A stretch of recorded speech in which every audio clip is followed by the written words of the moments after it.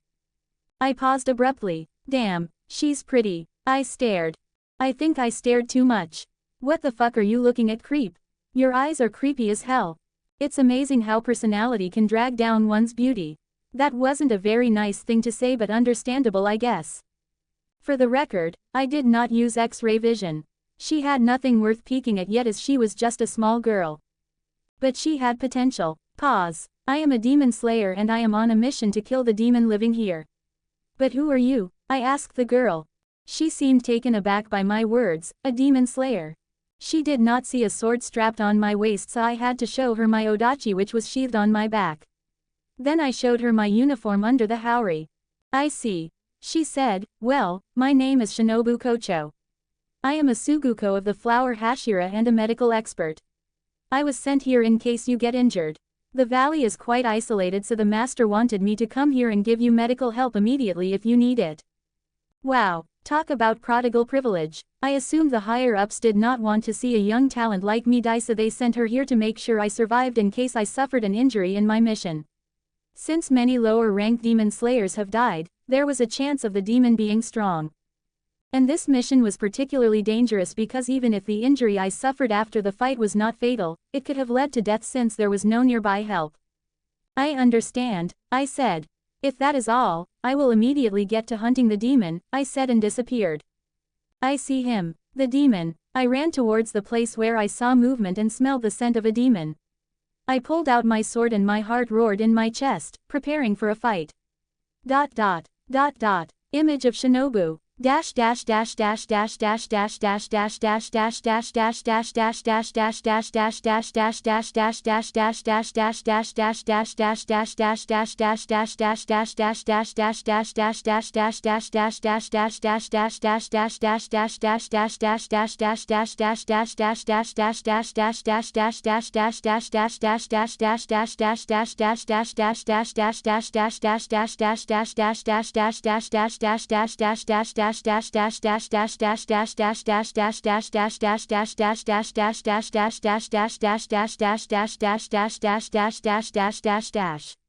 Author. Look who finally decided to make an appearance. Patreon. Emmanuel_Capricorn.